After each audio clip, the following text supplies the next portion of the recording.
over de moord in Santa Elena. Daarvoor zijn 2 daders opgepakt.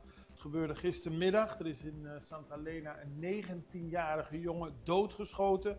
En kort daarna heeft de politie al 2 personen aangehouden. Eén daarvan weten we zeker, en is ook 19 jaar oud. Het gaat om een discussie bij een toko in Santa Elena die uit de hand liep.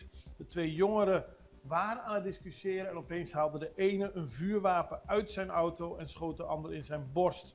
Het slachtoffer rende nog weg, maar zakte aan de overkant van de straat in elkaar. Hulpdiensten konden niets meer voor hem doen. Het gaat om de 19-jarige Rochon Dortalina. De politie heeft snel gehandeld en kon later in Cerro Mahuma de verdachte aanhouden.